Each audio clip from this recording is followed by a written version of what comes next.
I will be chairing in the absence of the chairperson, Dr. Bustles, who I understand is looking at us on YouTube, so we have to be on our best behavior, Ed. She should be here in about 30 minutes, and we hope that she can get here. Take it up. Okay. Our first item on the agenda is the goat bill that is coming up for use of livestock for clearing land. I understand, Victoria, you have a presentation to make, so we take the... Good morning. Good morning. Thank you for having us here today. In addition to goat vegetation management, we will be discussing with you ongoing projects under animal services. The first being goat vegetation management. So this is a new program that we are hearing a lot about. And to be honest, we don't know a whole lot about it. Our department, along with some other city officials, have discussed this new practice, and we are learning that it is becoming a common practice in many counties. Should this move forward, we are proposing structured guidelines through an ordinance for this practice, and that would include a permit process issued to the homeowner with a permit fee, possible minimum lot square footage, and of course, identifying and outlining nuisance issues. For example, perhaps there would be no front yard grazing. We would want to ensure appropriate signage is put in place for fencing, and ensuring that these practices are not conducted too close to any schools or daycares. Odorous nuisances will be taken into consideration as well. The time frame and number of goats allowed per lot of size is still being considered, but we do feel there are some positive components to this practice, including that it is environmentally friendly, it's chemical free, and it's safer, as terrain management is easier for goats versus some equipment. If there are any additional questions on this, I can hand the podium over to Mr. Porter.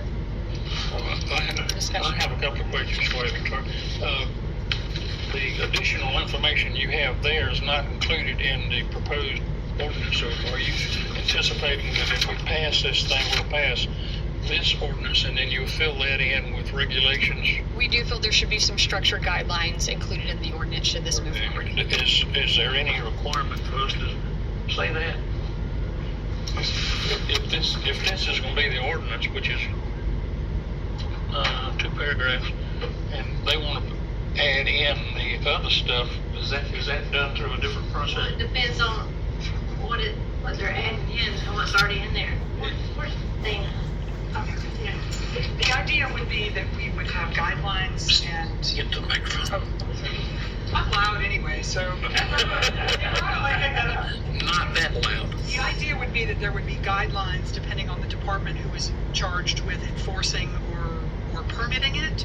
And those permitting guidelines would be part of standard operating procedures within that department, not necessarily codified in the ordinance itself, because then every time something didn't work or you wanted to go back and say, 25 feet doesn't work, we want to do 35 feet, you'd have to go back and amend your ordinance. So the idea which would be whatever department was responsible for the administration of the permitting process and then the enforcement action would have standards and guidelines depending upon the various parcels that would be used. Because obviously the guidelines would be different between a residential area or a more industrial or commercial area that wanted it. And so you'd have different considerations there that would be set out in guidelines that would be available for them to see, just not codified in the ordinance.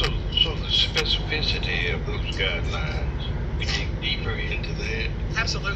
Absolutely, and be flexible, because what may work in one parcel isn't going to work in another parcel.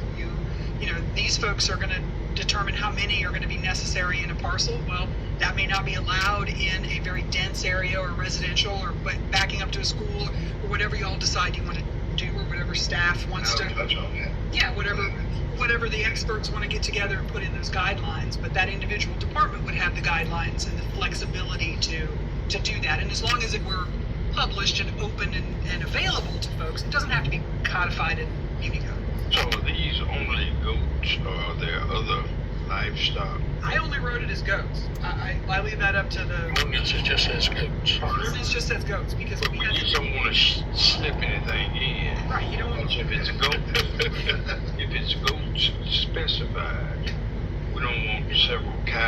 goats. Right. Well, the ordinance says just goats. It says notwithstanding the definition of livestock, because you already have a prohibition of keeping livestock in the city. So notwithstanding that definition, we're going to allow goats and goats only for the purpose of land clearing. So that also is going to prohibit people from deciding they want to be a backyard breeder or they want to have their own soap or milk or cheese. That's not going to be allowed. What's going to be allowed is going to be just for purposes of land clearing. So we're talking about kudzu vines. We're talking about goats eating everything. And these are the experts. I hope so, because I'm watching, because I'd love to have some. Yeah, I'm moving to some questions I have I don't know about that. as it relates to the diets of whatever. Victoria, you finished with your introduction to this? Okay, let's let the goat man, Can we leave that up there? I'll see you before. Councilman, just before this nice gentleman starts, and thank you for being here. We appreciate you. The thought process was an ordinance with a time frame for implementation that gives staff the opportunity to develop these permitting guidelines. So right now, this draft before you doesn't have this shall be effective within 90 days of the date of being passed, if we were to entertain that. We hadn't got to that bridge yet where we say specifically as it relates to a parameter of time. Yes, sir, and there are a lot of details to be worked out. Male goats, female goats, all the things that Victoria's got here, and that we need a little bit of time to flesh out what that permitting process looks like, what department it's going to fall within, and how we're going to administer and enforce that process, collect the fees. A lot of details there. So just talking with staff, we feel like we need at least 90 days to officially be able to come up with that permit process after the ordinance is passed. would you, if we decide to pass this out, would you anticipate it going to council as it is here, and then that council amend it to give you a 90-day period, or? I think we would probably make the amendment with the time frame, and then it goes to council. It could be referred up, but we would do an amended version. So. Okay. I didn't, if you don't mind me asking, I didn't understand that. So it would go to council and be approved, and then 90 days we would have guidelines? So that would give us 90 days to develop the permit process. So I mean, if council were to entertain this in the first meeting in September, and it's 2 readings, and they were to approve it, in order for it to be an effective process, we've got to have a way for folks to apply for that permit, for customers to apply for the permit. So You more time to dig deeper, for lack of flesh out the detail. Thank you. And may I ask your name, sir? Then Sheila, I'll give you a call. Could you introduce yourself and your address, please? I'm Jacob Porter. I live in Neeson, South Carolina, and I'm the owner of Green Goat Land Management. So I want to touch on, I got a couple things here, but I want to touch on a couple things she said. I'd like to help with the guidelines, just to provide point of view, because I do this in other cities. I've worked for other cities. I do this all the time, and I'm going to have a pretty good point of view that some of y'all don't, because you don't run goats up and down the highway all the time. You probably haven't set up fences all over the place. The minimum lot size, I don't know. There's elderly people that's got a backyard no bigger than this room that can't afford a landscaper and can't do it, and they've got poison oak just growing over the back of the house. I don't know about the minimum lot size, but I wanted to touch on that. Normally in Columbia, I don't bring more than 10 goats to any job. Wanted to touch on because there's a company in Athens, Georgia that brings 35 goats. Make that money and move on. I don't do that. You put 35 goats in this room, it's dangerous. Even if they're sweet goats, it's dangerous to the environment, it's dangerous to the people, it's dangerous to the goats because they want to fight over one blade of grass. You know, that's my blade of grass. But my point being is, too many, if you was in the elevator with me yesterday or the other day at the city council meeting, there was 4 people in the elevator. It was a little crowded. I'm putting 40 people in the elevator. It's really uncomfortable. There's a point where too many is not a good thing. I think 10 is a good reasonable number for whatever job we're doing. If you put too many goats in a small area, you get erosion. Obviously, you get more of the cons to that. 100 goats poop a lot. It's a fact. Plus, I don't like when I wouldn't bring a large number of goats to a property because it's kind of scorched earth. I like 10 goats or less because what they do is they graze, and then they graze, and then they graze, and they really eradicate that kudzu or other stuff. They really wipe it down better. Even if it does take 7 days, it's better to do it correctly than it is to do it fast. Everything fast isn't always good. I had some questions that maybe you can answer later. The process of the permit, like they did in Belmont, is it going to be online with a Google Earth picture? Maybe you can answer those later. Who gets the permit? Do I get it or the landowner? I think y'all are leaning towards Those landowner. details we can work out. Got you. The temporary electric netting, what I've always done before now is I always give a 6-foot easement from any public easement. I think that's a good number to write down. Is if there's a sidewalk, it needs to be.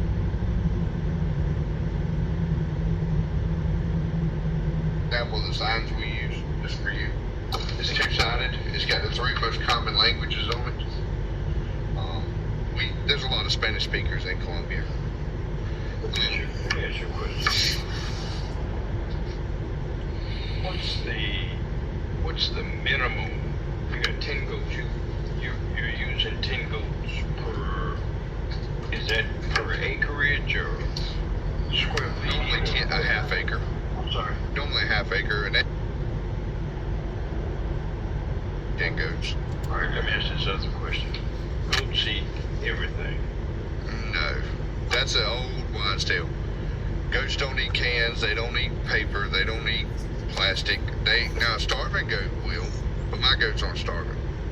All right. All right. They're not starving. Roger. You train them not to eat plastic and. I don't have to train them. They just don't, because they're not starving. They eat vegetation. All right. So you got a place this size. You put 10 goats in here. No, So you maximize the number of. my goats eat about 200 square feet per goat per day. So 2 goats could do this room in a day, floor to ceiling. All right. Let me ask this question. I think I heard you say you prefer hen goats. What is that? Hen? Female goats. 10. Oh, yeah, female goats are wethers, neutered males.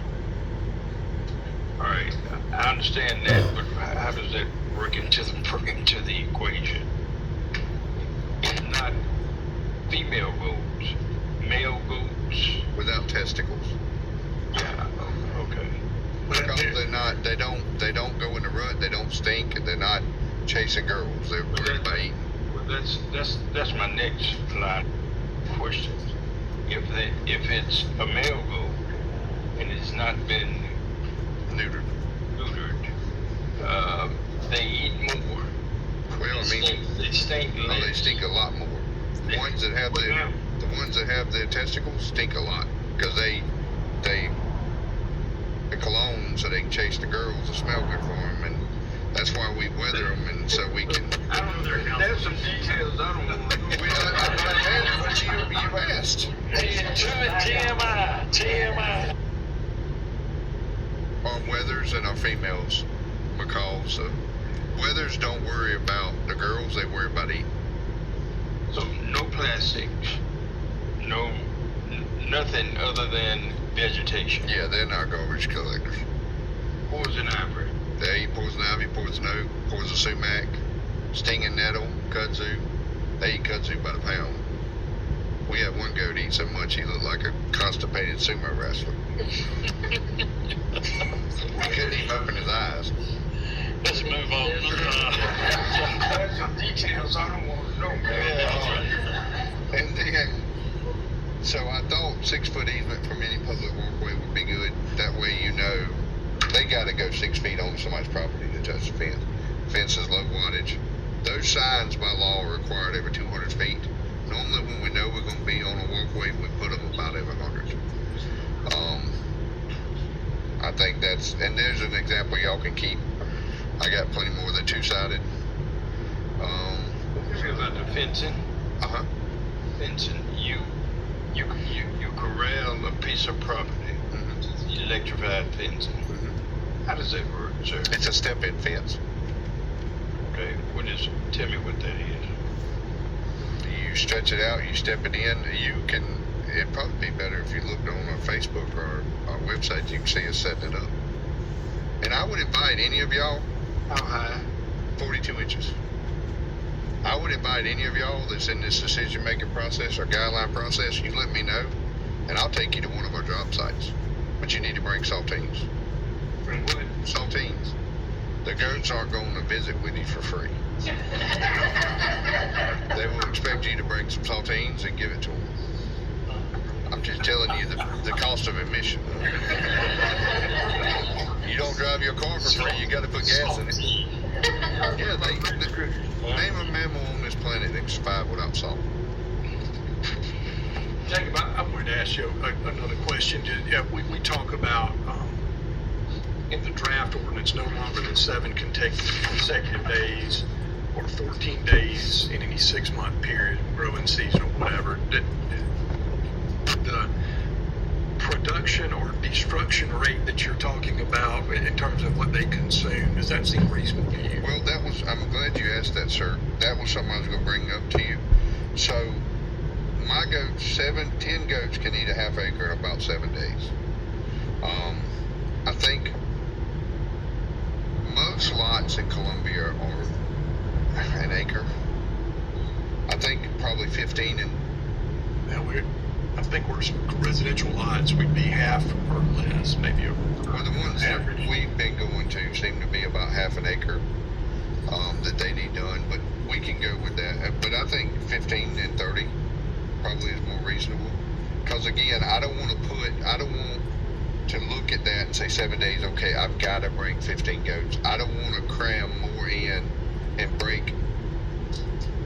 I've set these barriers in place myself ethically because I know what's healthy for my animals. I know what's healthy for the environment. I don't want to cram more in just to meet a guideline and put my goats at risk or put the homeowner at risk or I don't want to create a problem just to meet a number. Sure, no, I understand that. I think, would you say the majority of the time the 10 goats could handle the half acres and stuff? Oh yeah. 7 days I would say that 8 out of 10, 7 days is fine, but I bring up another point. Working for cities or commercial work, that's where, because y'all got kudzu, we have to have a variance somewhere in there where if the city wants to hire me to do a kudzu over here that's 10 acres, there's no way I could bring 100 goats and not get done. We got to find some way to wiggle out of that one.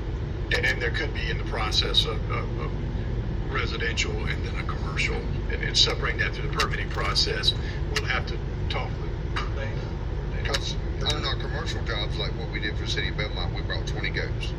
And they was there for about 3 months, but they ate 55 acres. And even 55 acres in 3 months I'm still moving them right along. But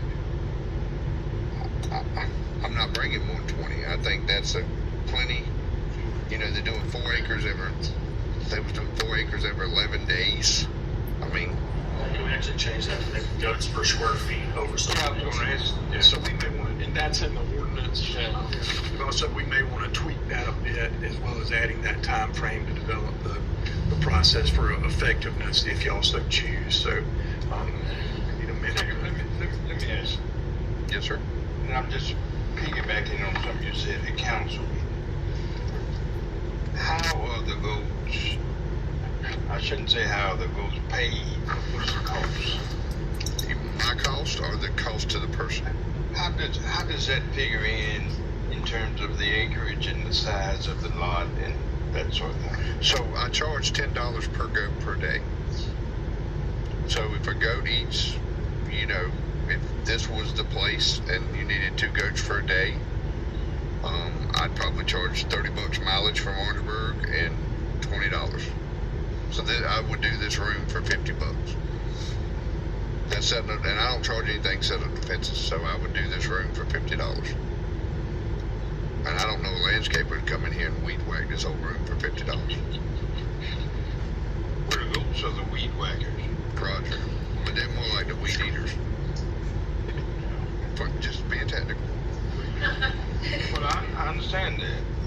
I think the thing that is, I think important, if we look at this in terms of usage within the city, I think we need to be very clear. Whether it's a requested service, how much is it going to cost? I mean, that's going to be the pivotal question, I believe. What is it going to cost? And I think I heard you clearly say $10 per goat. If it takes 20 goats, 11 days, I mean, that's simple. I can figure that within my own head. Okay, all right. That gives me a better picture, Brother Jacob. If we want to send this back to council, do you want us to give you permission to change the 7 and 14?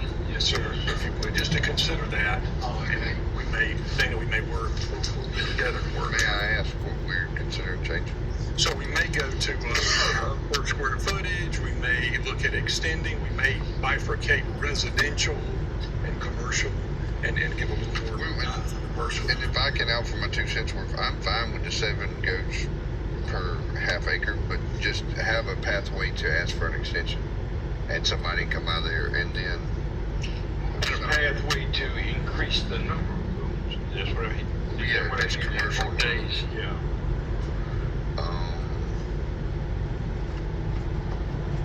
I think we can work something out there. Well, and if y'all got any other questions for me, We will get you with the committee that's the employees that are going to be drawing up these requirements and that you have your input. all right, thank you. Thank you, Jacob. Appreciate that. And Robert. Council and committee, I really want to say that the idea was to get Mr. Porter involved and actually understand how the guidelines need to work out. But we need to make sure that any guidelines we put in place, right now we're talking about a proprietary business. But, we had some goats at our shelter last week that came from another business in Richland County already. So we need to be prepared for this goat business to possibly grow and make sure that any guidelines we put in place is not just for one, it's for all. I would also caution to say today's price is $10 a goat, but if we put a permit fee on in the city of Columbia to collect up front, that price could change for the homeowner.